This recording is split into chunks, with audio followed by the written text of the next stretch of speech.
And on these trade teams, we'll have 30 countries represented. They're going to be visiting farms and elevators and processors and ports and universities and just meeting with lots of people. And I bet some of the people listening are helping us with this. I just want to say thank you, because this takes a real village to make all this happen.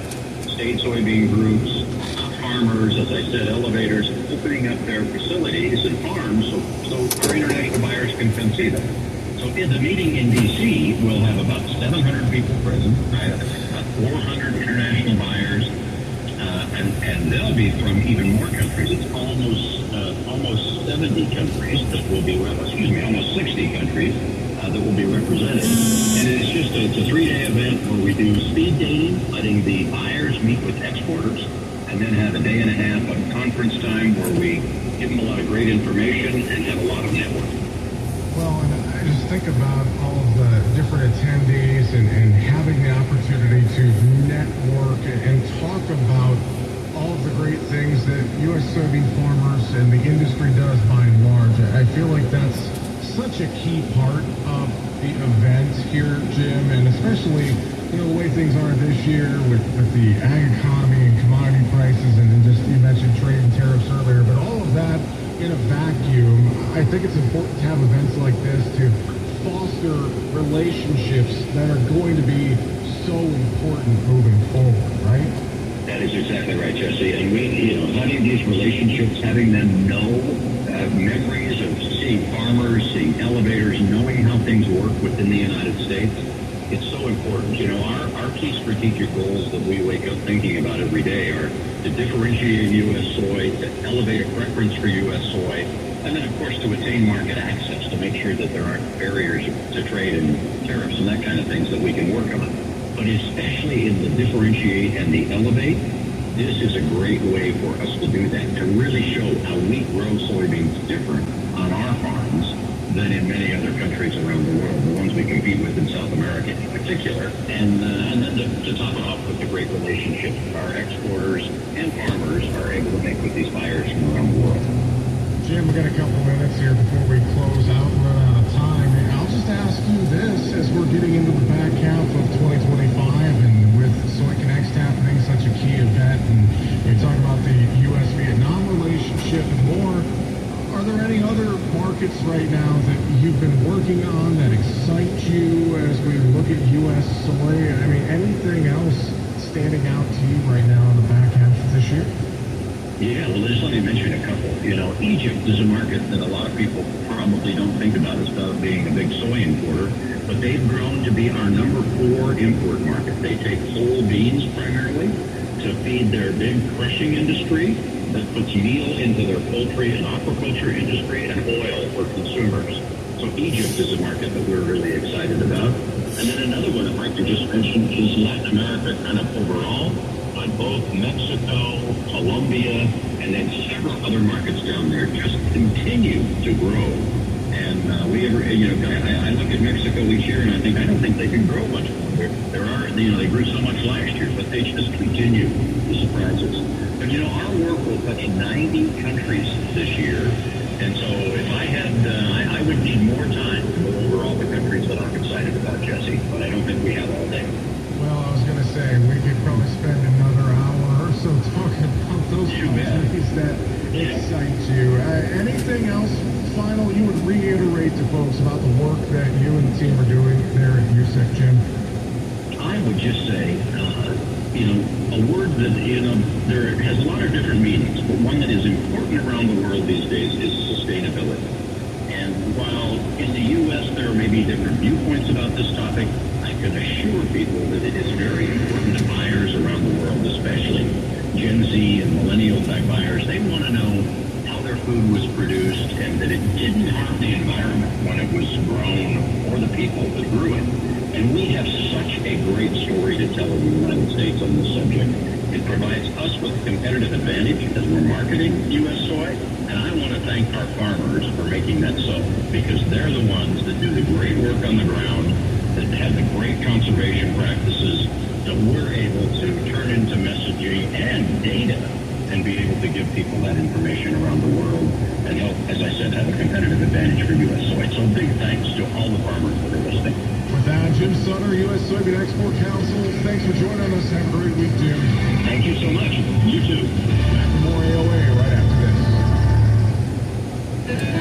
Hey y'all, Eli Witherson.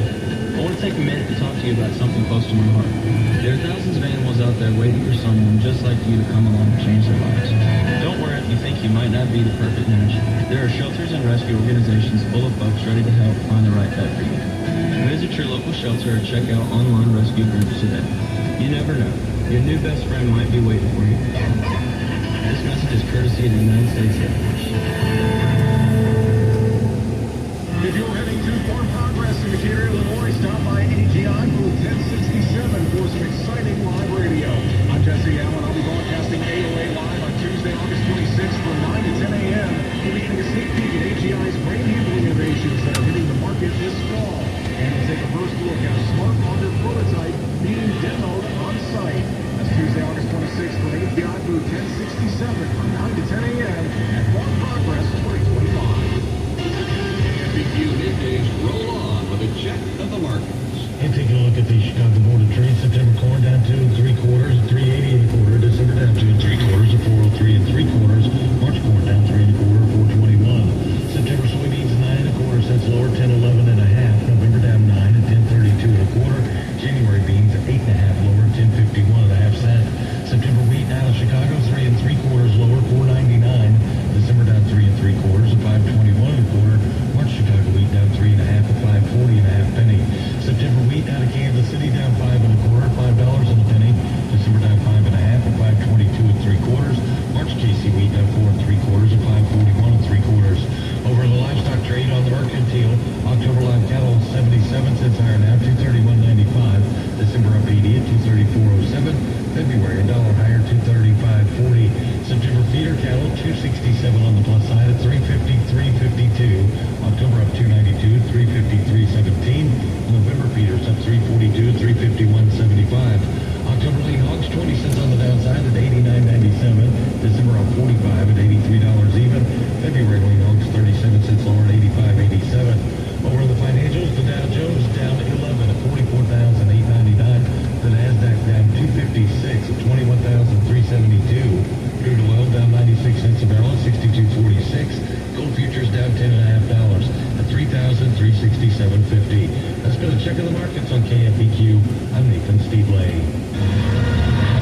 John Deere is putting in work and putting up highlights. Oh man, look at those passes. Tillage, planting, harvesting. 3 years in, and these pre-owned machines are still at the top of their game. We're talking reliability, performance, and long-term potential. And get this, these veteran machines can pick up the latest precision tech with ease. You know it, and fans ready to add John Deere certified pre-owned equipment and more options to their lineup can shop at machinefinder.com.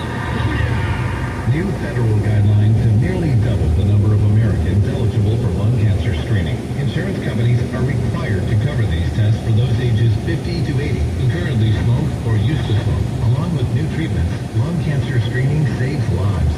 If you are 50 to 80 years old and smoke or used to smoke, talk to your doctor about lung cancer screening. For more information and to find a screening center near you, visit the National Lung Cancer Roundtable at nlcrt.org.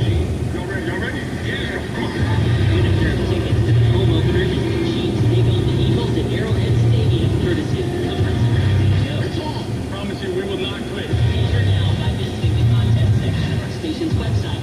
Don't miss your chance to be part of the action. We're ready to go. Let's crank this thing up. By winning 2 tickets to the Chiefs home opener. Thanks to the Comfort Center in St. Joe.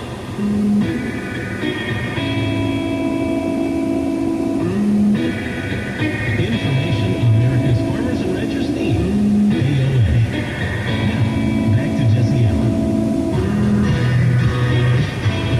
And welcome back as we continue here on Agriculture of America. Well, we are anticipating the release of the next Make America Healthy Again Commission report that has been delivered to President Trump, we understand, but we're waiting for the public release of this in the coming weeks. What could this report mean for the future of American agriculture? Let's talk about that right now here on the show.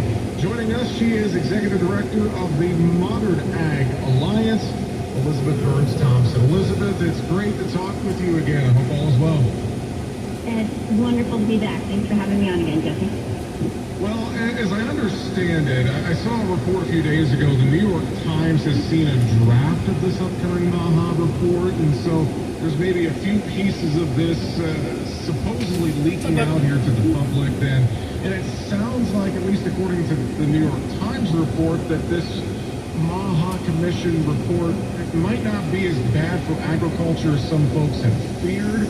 Curious if you've seen that. What are you hearing in terms of what this new report could say about agriculture? Yes, I think we're all operating right now off of leaked drafts, and hopefully the same leaked draft, but we won't have that certainty until we have and see the official release from the administration.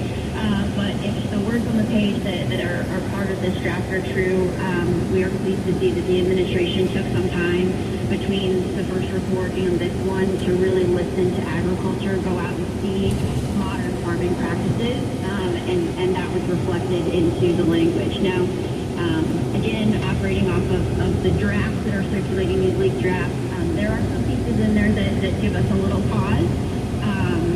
That may need further clarifications and definitions around cumulative effects, analysis, and things like that we just really don't have clarity of what that could look like because we've not looked at chemistries or things like that through that lens to date. So, still a lot of questions unanswered, and we're operating off of leaked documents at this point, but, I think agriculture is pleased if what we've seen so far, our voices are being heard.